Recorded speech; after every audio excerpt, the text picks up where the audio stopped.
নমস্কার। আজকে আমার নিবেদন বিশ্বকবি রবীন্দ্রনাথ ঠাকুরের লেখনীতে কৃপণ।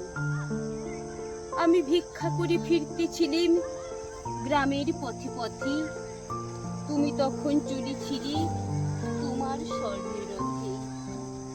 অপূর্ব এক স্বপ্ন সম লাগতেছিল চক্ষে মম।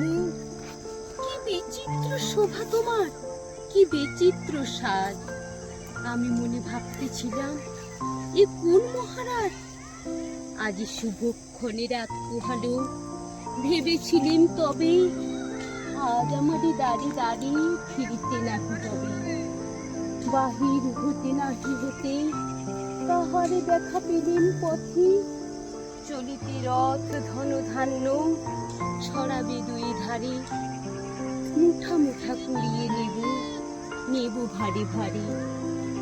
দেখি সহসা রথ থেমে গেল আমার কাছে এসে।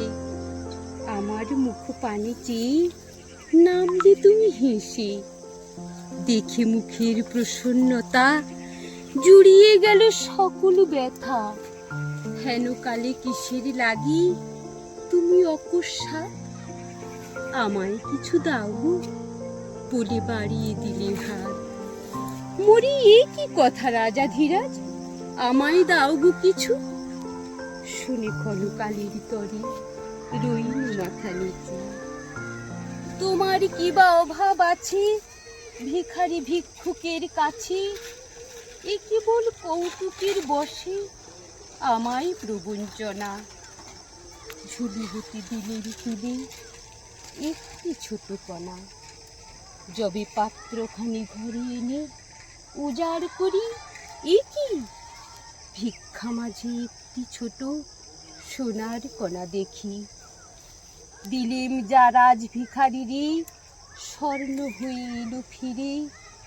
তখন কাঁদি চোখের জলে দুটি নয়ন ভরে। তোমায় কেন দিইনি আমার সকল শূন্য করে। নমস্কার বন্ধুরা।